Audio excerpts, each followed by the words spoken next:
Welcome students, today we will discuss biological membranes, their structure and important functions. The main objectives of today's lecture are to give a general idea about the biological membranes, explaining lipid bilayer and different structures formed from lipid bilayer, to give a precise account of phase transition of lipids, explaining different forms of transport across biological membrane, to give a general and thorough idea of ionophores and Ion's fixed law, explaining in brief the concept of membrane potential and water potential. To begin with, let us first of all discuss about the biological membranes.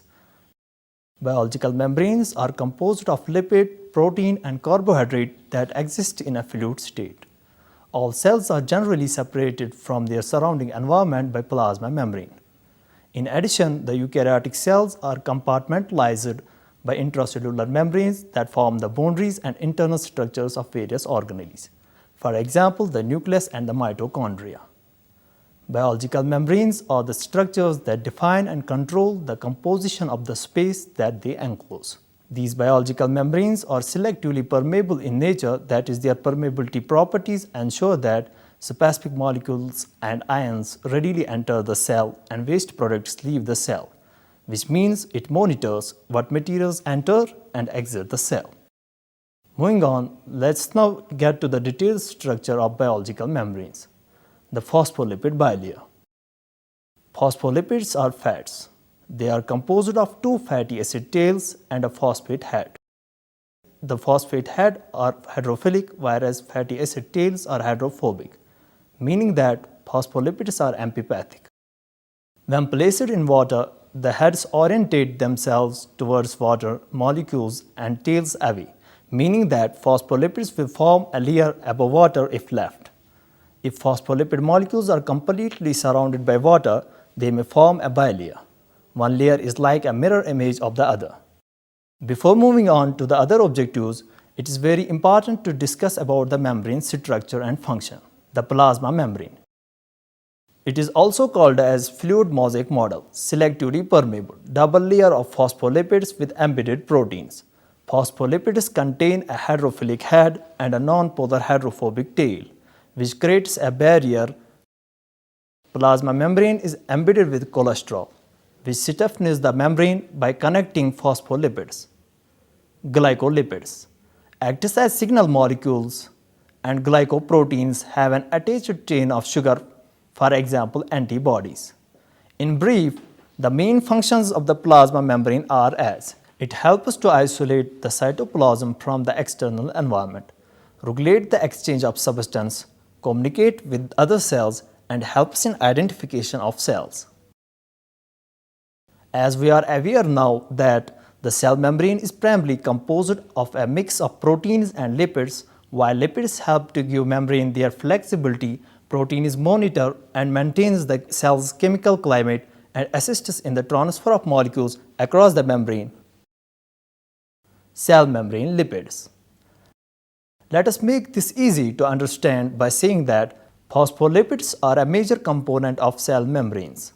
Phospholipids form a lipid bilayer in which their hydrophilic head areas spontaneously arranged to face the aquacytosol and the extracellular fluid, while their hydrophobic tail areas face away from the cytosol and extracellular fluid. Cholesterol is another lipid component of animal cell membranes. Let us now discuss about cell membrane proteins.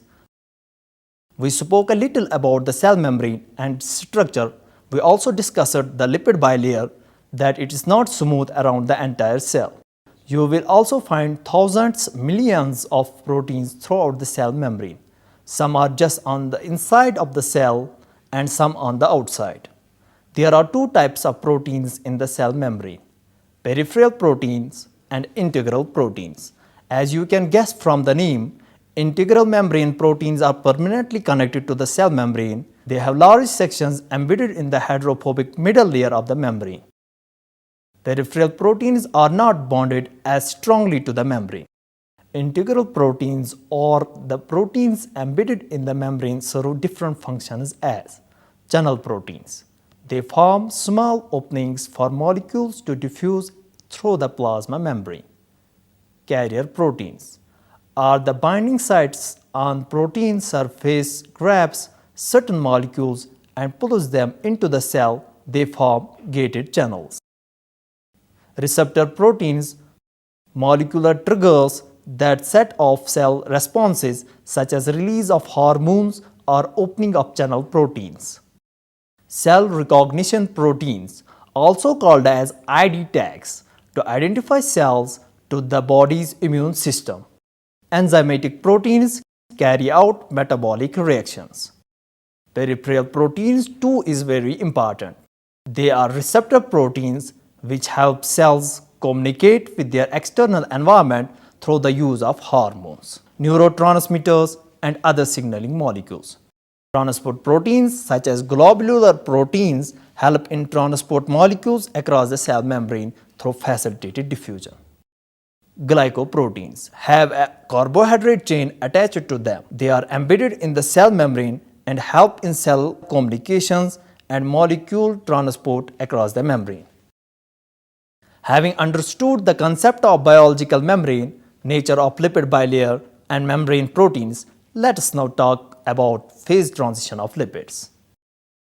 A phase transition is the transformation of a thermodynamic system from one phase or state of matter to another one by heat transfer.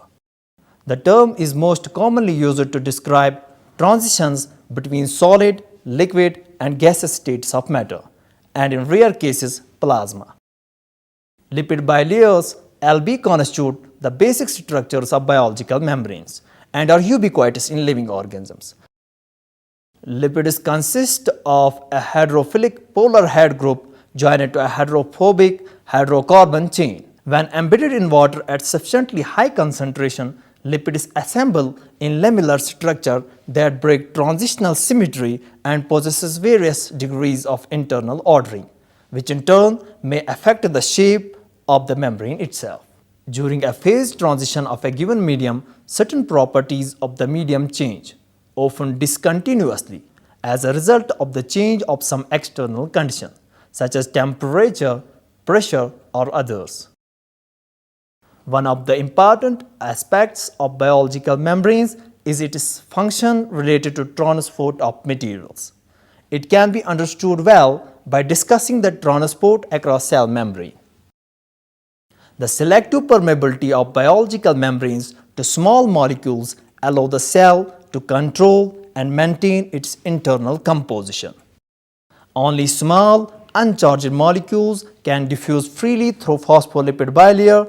Small, nonpolar molecules such as oxygen and carbon dioxide are soluble in the lipid bilayer and therefore can readily cross cell membranes. Small, uncharged polar molecules such as water also can diffuse through membranes, but larger uncharged polar molecules such as glucose cannot. Charged molecules such as ions are unable to diffuse through a phospholipid bilayer regardless of size. Even proton ions cannot cross a lipid bilayer by free diffusion, although ions and most polar molecules cannot diffuse across a lipid bilayer. Many such molecules such as glucose are able to cross cell membrane. These molecules pass across membranes through the action of specific transmembrane proteins, which acts as transporters. Such transport proteins determine the selective permeability of cell membranes and thus play a critical role in membrane function.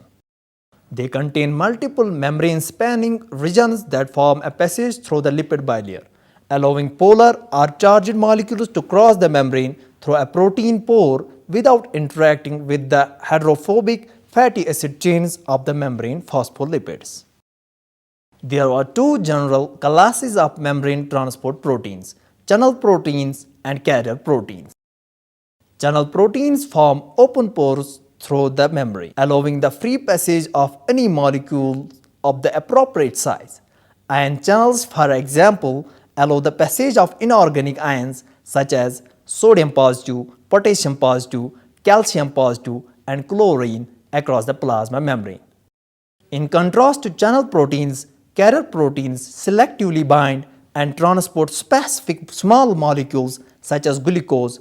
Rather than forming open channel, carrier proteins act like enzymes to to facilitate the passage of specific molecules across the membrane. In particular, carrier proteins bind specific molecules and then undergo conformational changes that open channels through which the molecules can be transported, can pass across the membrane and be released on the other side. Let us now discuss the various mechanisms of transport across plasma membrane. Therein, we have passive transport, active transport, and osmosis. Passive transport. It is further subdivided into simple diffusion and facilitated diffusion. Simple diffusion. Diffusion across a cell membrane is a type of passive transport, or the transport across the cell membrane that does not require energy. Remember that the cell membrane is a phospholipid bilayer. Although the inside and the outside of the cell are both water-based, there is a hydrophobic region in the middle, and this is an important barrier to anything large, charged or hydrophilic molecules that are hydrophobic. Just like the hydrophobic region can pass through the cell membrane by simple diffusion.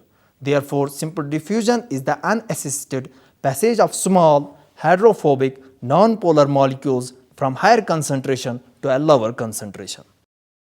Facilitated diffusion. So how do large, charged or hydrophilic molecules pass through the cell membrane if they cannot simply just diffuse in? Think of your friends come into your house. Under most circumstances, they will use a door. A package delivered at your residence would come through your door too, but it would need someone to carry it in. There are different types of passageways into the cell, just like there are different ways to get into your home, depending on whom or what you're trying to get through. Each method of the passage through the cell membrane might be useful to different molecules. In other words, we can say that facilitated diffusion is the passive transport that uses integral membrane proteins to help large, charged, hydrophilic, and polar molecules across a concentration gradient. Active transport. Active transport is the movement of molecules across a cell membrane from a region of their lower concentration to a region of their higher concentration in the direction against some gradient or other obstructing factor, often a concentration gradient. Unlike passive transport, which uses the kinetic energy and natural entropy of molecules moving down a gradient, active transport uses cellular energy to move them against a gradient, polar repulsion, or other resistance. Active transport is usually associated with accumulating high concentrations of molecules that the cell needs, such as ions, glucose, and amino acids. If the process uses chemical energy, such as from adenosine triphosphate ATP, it is termed primary active transport. Secondary active transport involves the use of an electrochemical gradient.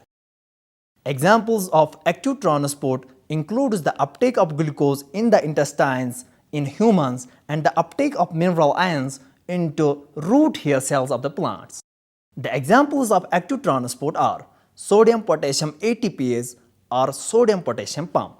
The sodium positive potassium positive ATPase is also called as the sodium-potassium pump because it pumps 3 sodium positive out of and 2 potassium positive into the cell in presence of hydrolysis of intracellular ATP. Ion gradient driven active transport. Cells of the intestinal epithelium take up dietary glucose by the sodium positive dependent symport. This process is an example of secondary active transport because sodium positive gradient in these cells is maintained by the sodium potassium ATPase. The sodium positive glucose transport system concentrates glucose inside the cell. Glucose is then transported into the capillaries through a passive mediated glucose uniport. Osmosis.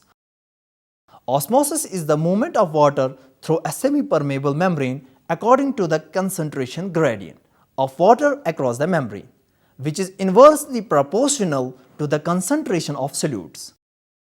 Let us switch over to the other objectives of today's lecture, colloidal solutions. Colloidal solution is a heterogeneous mixture in which particle size of substance is intermediate of true solution and suspension.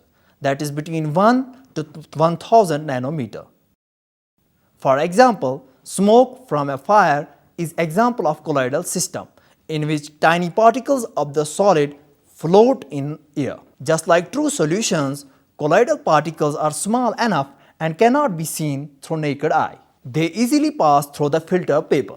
But colloidal particles are big enough to be blocked by parchment membrane or animal membrane. A colloidal solution, sometimes also known as colloidal suspension, is a solution in which a material is evenly suspended in a liquid. There are three subclassifications of colloidal solutions: foams, emulsions, and solutions. Moving on, now let us discuss another aspect of our lecture, that is different structures formed from lipid bilayer. Micelles. Micelles are lipid molecules that arrange themselves in a spherical form in aqueous solution. The formation of a micelle is a response to the amphipathic nature of fatty acids, meaning that they contain both hydrophilic region, polar head groups, as well as hydrophobic region, the long hydrophobic chain. Micelles contain polar head groups that usually form the outside as a surface of micelle. They face to the water because they are polar. The hydrophobic tails are inside and away from the water since they are non-polar. Fatty acids from micelles usually have a single hydrocarbon chain as opposed to two hydrocarbon tails. This allows them to conform into a spherical shape for lesser steric hindrance within a fatty acid. Reverse micelles.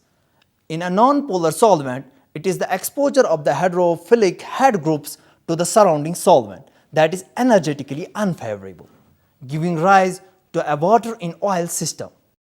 In this case, the hydrophilic groups are sequestered in the micelle core and the hydrophobic groups extending away from the center. These inverse micelles are proportionally less likely to form an increasing head group charge, since hydrophilic sequestration would create high unfavorable electrostatic interactions. Liposomes. Liposome is a spherical vesicle having at least one lipid bilayer. The liposome can be used as a vehicle for administration of nutrients and pharmaceutical drugs. Liposomes can be prepared by disrupting the biological membranes, such as by sonication. A liposome is a tiny bubble vesicle made out of same material as a cell membrane. Liposomes can be filled with drugs and used to deliver drugs for cancer and other diseases. Membranes are usually made of phospholipids, which are molecules that have a head group and a tail group. The head is attracted to water and the tail, which is made of a long hydrocarbon chain, is repelled by water. Ionophores. Ionophores are small hydrophobic molecules that dissolve in lipid bilayer and increase their permeability to specific inorganic ions.